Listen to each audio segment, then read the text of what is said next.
మాతృదేవోభవ. అమ్మదయంగనం పలుకులమ్మదయంగనినంత ఎల్ల వాక్యములు కైతలేయగును.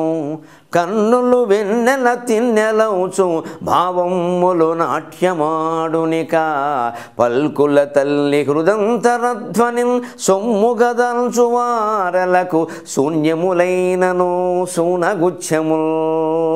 అమ్మదయంగనం పలుకులమ్మదయంగనినంత ఎల్ల వాక్యములు కైతలేయగును.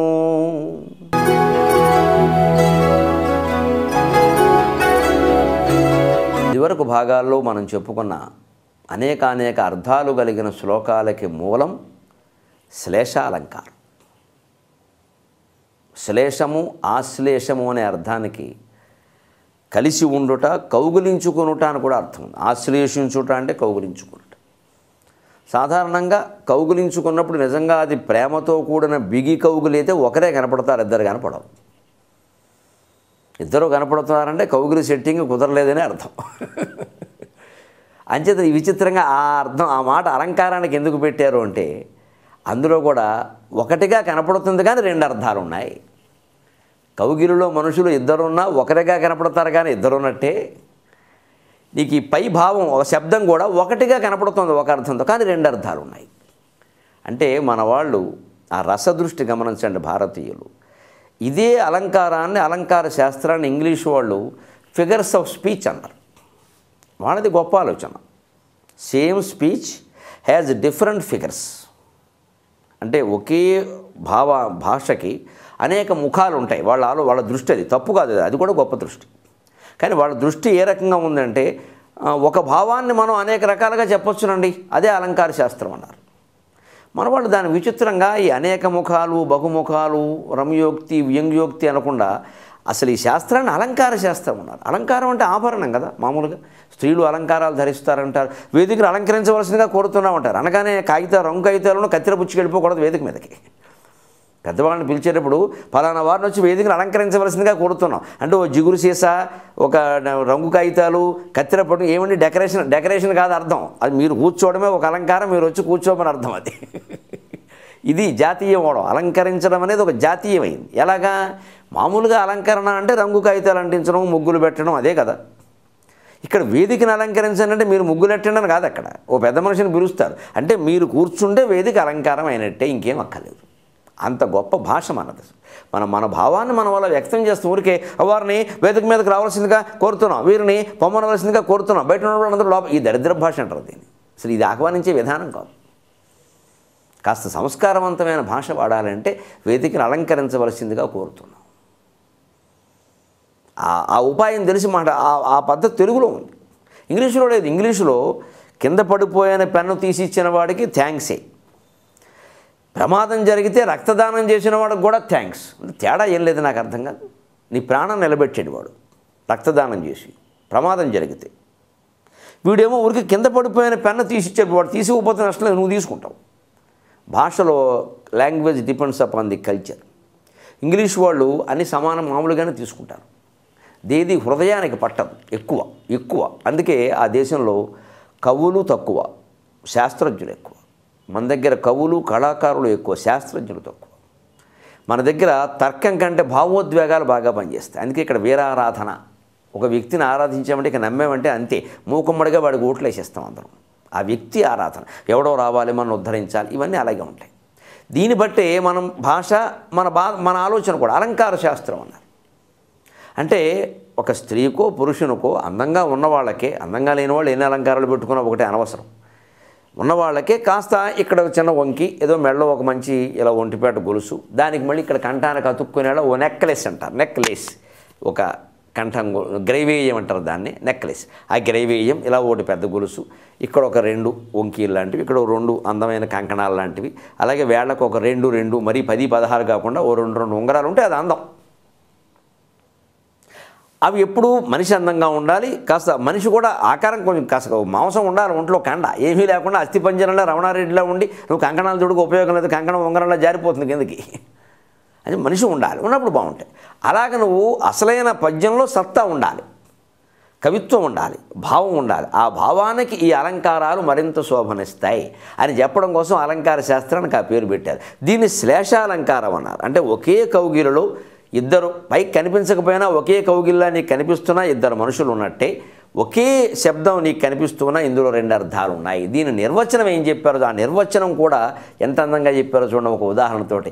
నానార్థ సంశ్రయాశ్లిష్టక వర్ణ్యావర్ణ్యోభయాశ్రితక, నానార్థ సంశ్రయాశ్లిష్టక వర్ణ్యావర్ణ్యోభయాశ్రితక, సర్వదో మాధవ పాయాత్ సర్వదో మాధవ పాయాత్ యోయం గంగామదీధరతు యోయం గంగామదీధరతు అని అద్భుతమైన ఉదాహరణ చెప్పారు అలంకార శాస్త్రంలోది,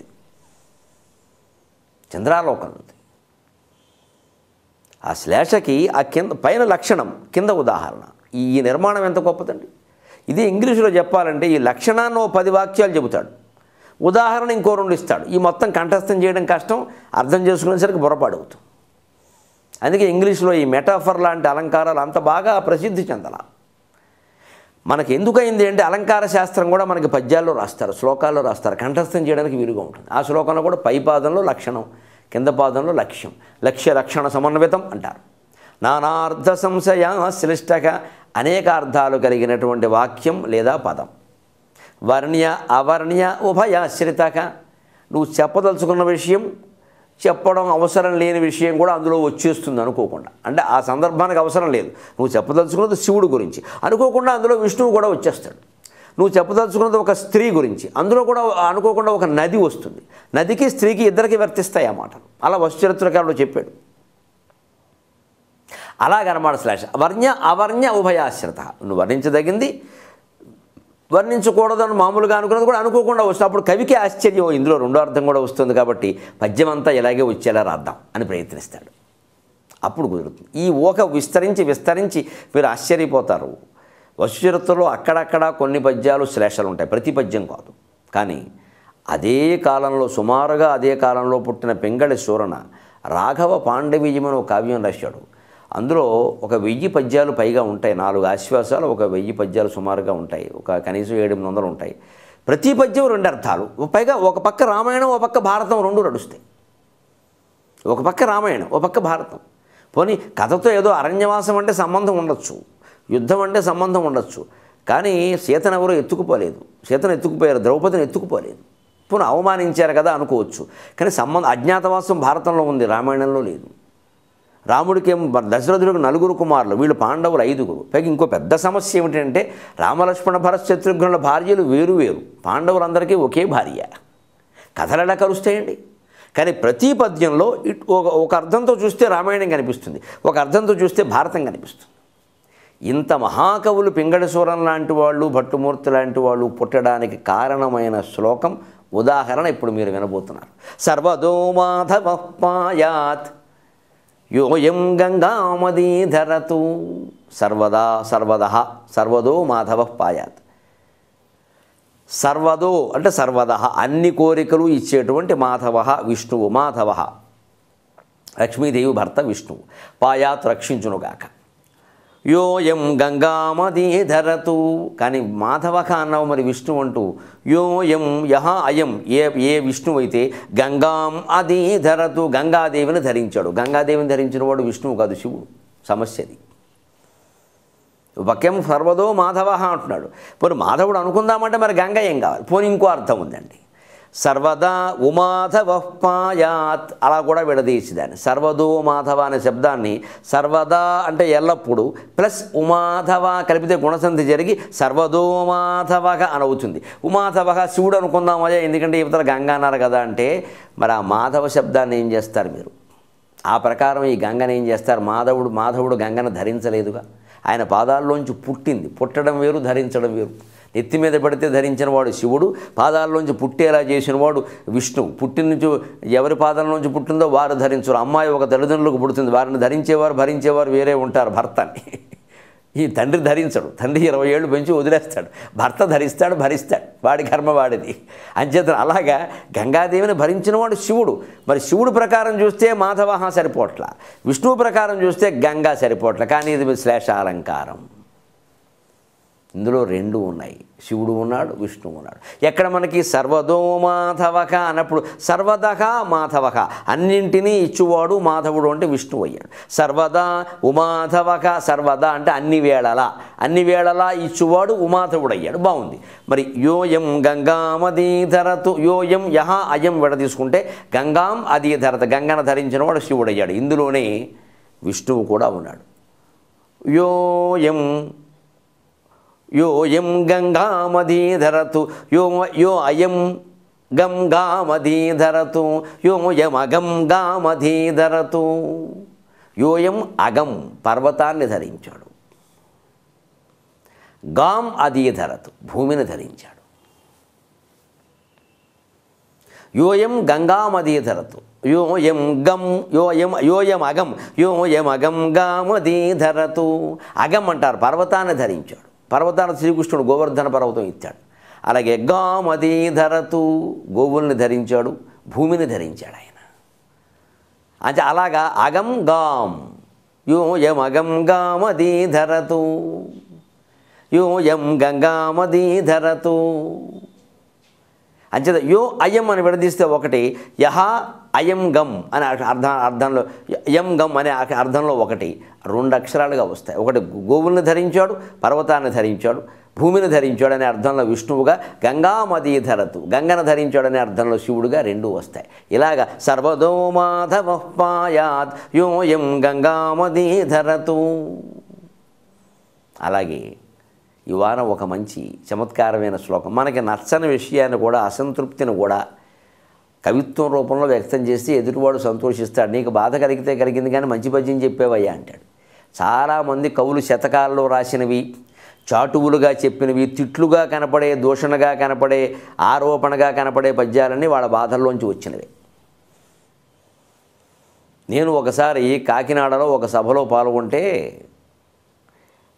వక్తలు విసుగెత్తిస్తున్నారు. నేను ప్రేక్షకుల్లో కూర్చున్నాను. ఏదో ఎవరో మాట్లాడతారని వచ్చాం. ఆ బాగా మాట్లాడేవారిని వెనకాల పెడతారు. సమస్య ముందు తొట్టి గ్యాంగ్ అందరినీ పెడుతూ ఉంటారు. వీడు ఒక్కొక్కడు 2 నిమిషాలు అంటాడు, పావు గంట మాట్లాడతాడు. ఇలాగ 10 మంది అయ్యాక అసలు వాడిని పెడతారు. వాడి కోసమని మనం వస్తాం. ఎప్పుడో 20 ఏళ్ల క్రితం మాట ఇది. అప్పుడు సభలకు వెళ్ళి సరదాగా ఇతరులు మాట్లాడే విషయాలు వినేవాడిని. ఇప్పటికీ అవకాశం ఉంటే పెడతాం, కానీ అవకాశం తక్కువ. కానీ వెళ్ళి వినేవాడిని. వినబట్టే ఇంత వాళ్ళవయ్యాం. ఎవరో ఒక మహానుభావుడు కోసం నేను వెడితే ఆయనకంటే ముందు 10 మంది మాట్లాడుతున్నారు, చంపేస్తున్నారు పట్టుకుని. పైగా ఉక్కబోత. ఆ ఫ్యాన్లు కూడా తిరగడం మానేసి పైన పెద్ద సీలింగ్ ఫ్యాన్ పెట్టారు. అది తిరగట్లేదు, ఆగిపోయింది. కరెంటు పోవడం కాదు, పక్కన ఎక్కడో తిరుగుతుంది, ఇక్కడ తిరగట్లేదు. అంటే అది తిరగడం మానేసి నిజంగా చెమట ఉక్కబోసేస్తుంది. పోనీ వెళ్ళిపోదామంటే మనం అనుకున్న వక్త ఇంకా ఉన్నాడు, ఆయన మాట్లాడతాడు, ఆయన బాగా మాట్లాడతాడు. ఆయన చెప్పేది నేను వినాలి. అందుకోసం వచ్చాం, వెళ్ళాను.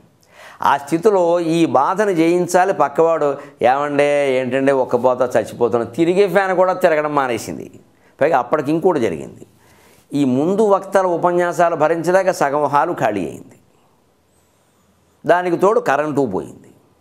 సరే ఉన్న ఫ్యాన్లు మరమ్మత్తులో ఉన్నాయి, తిరగడం లేదు. సగం హాలు ఖాళీ అయింది.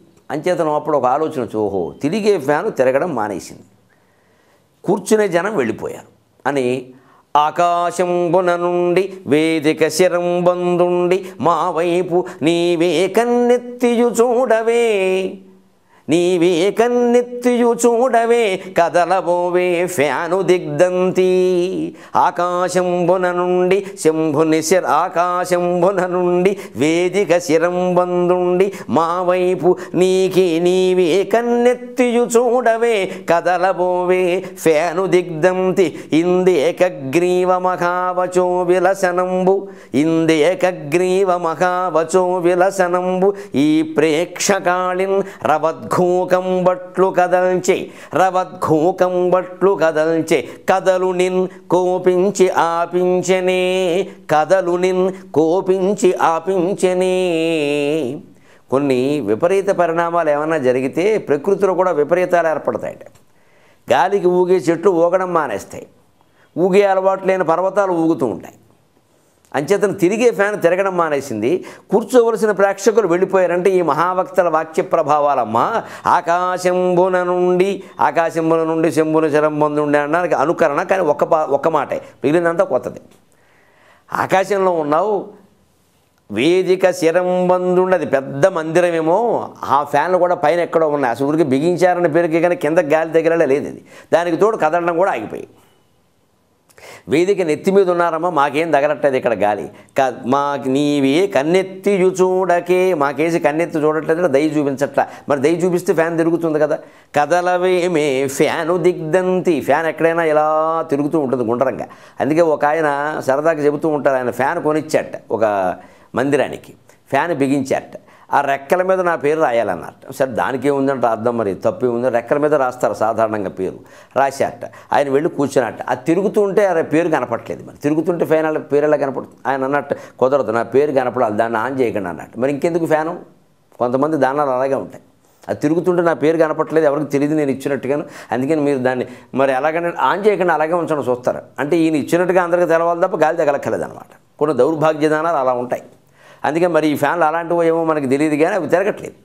అందుకని కదలవేమే ఫ్యాను దిగ్దంతేవో, దిగ్గజాలు స్థిరంగా ఉండే వాటిలో దిగ్గజాలను చెబుతారు, అవి కదలవని. అందువల్ల భూమి కూడా వాటి మీద స్థిరంగా ఉంటుంది.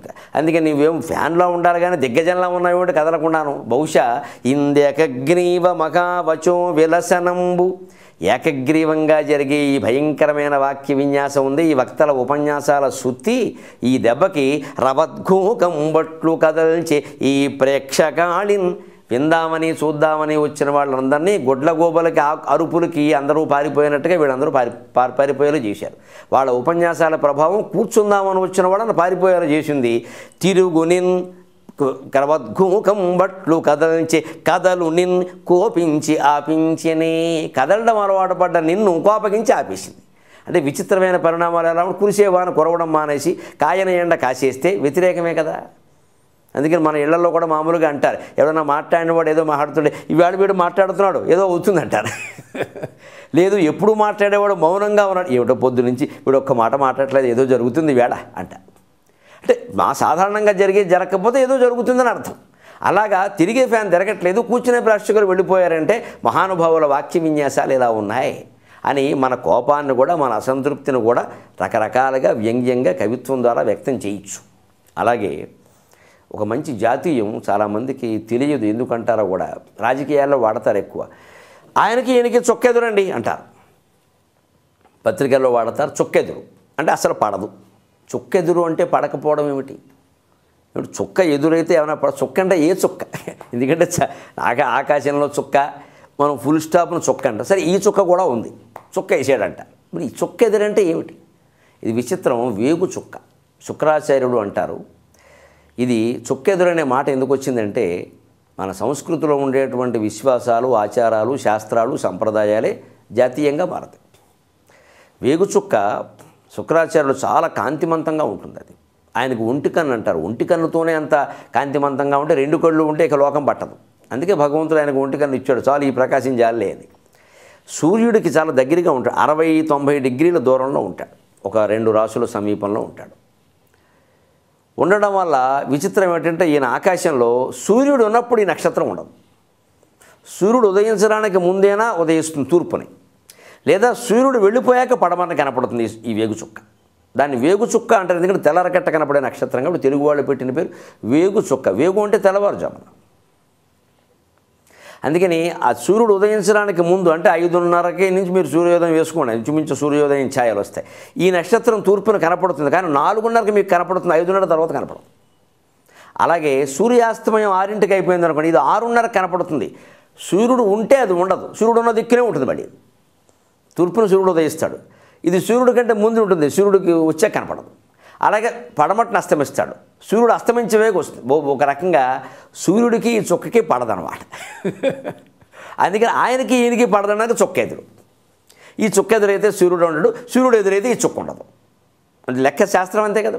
అందుకని చుక్క ఎదురు. అదిగాక దీంట్లో ఇంకో విశ్వాసం కూడా ఉంది. ఈ చుక్క ఎదురైనప్పుడు, తెల్లారకట్ట ఈ చుక్క ఉన్నప్పుడు, అది ఏ దిక్కున ఉందో ఆ దిక్కుకి వెళ్ళకూడదు ప్రయాణం. అంటే తూర్పు 4:30కి వేగు చుక్క కనపడుతుంటే ఆ తూర్పు దిక్కుగా ప్రయాణం చేయకూడదు, నువ్వు పడమరగా చేయాలి. తూర్పు దిక్కుగా చేయకపోవడం ఒకటే కాదు, శాస్త్రం మామూలుగా ఏం చెప్తారంటే, మనం ఇలా నుంచున్నాం, తూర్పు ఎదురుగా నుంచున్నాం, మన ఎడం చేతి వైపు కూడా మనం వెళ్ళకూడదు, అంటే ఉత్తరానికి కూడా వెళ్ళకూడదు.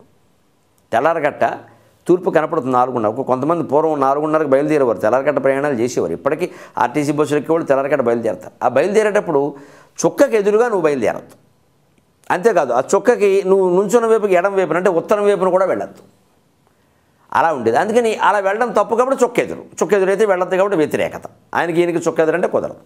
ఇంకో విషయం దీని పట్ల విశ్వాసం, కన్యలు కానీ గర్భంతో ఉన్న స్త్రీలు కానీ లేదు ప్రసవించినటువంటి స్త్రీలు కానీ కన్యలు, చూలెంతలు, బాలెంతలు ఈ ముగ్గురు దీన్ని చూడకూడదంటే దాని కాంతి విపరీతంగా ఉంటుంది. అందువల్ల వాళ్ళ శరీరాల్లో రకరకాల మార్పులు వచ్చే అవకాశం ఉంది.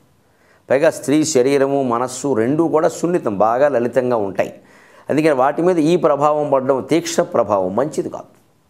అందుకని కన్యలు, చూలెంతలు, బాలెంతలు ఈ ముగ్గురు చూడకూడదు అన్నారు. ఇన్ని కారణాల వల్ల చొక్కెదురు అనే మాట వచ్చింది. వీళ్ళు చూడకూడదు, వాళ్ళు వెళ్ళకూడదు. అసలు సూర్యుడు రాగానే వెళ్ళిపోతుంది, సూర్యుడు వచ్చి వెళ్ళిపోయిన తర్వాత వస్తుంది, మొత్తం మీద సూర్యుడికి దీనికి పడదు అనే వ్యవహారం ఒకటి పెట్టి ఏ నాయకులు ఎవరికైనా ఇద్దరికి పడకపోయినా, పండితులు ఇద్దరికి పడకపోయినా, ఏ ఇద్దరు వ్యక్తులకు పడకపోయినా వాడికి వీడికి చొక్కెదురండి అన్న మొదలు పెట్టారు. జాతీయాల వెనకాల ఇంత గమ్మత్తైనటువంటి కథలు ఉంటాయి. మనం మళ్ళీ కలుద్దాం, మరిన్ని విశేషాలు చమత్కారపూరితంగా తెలుసుకుందాం.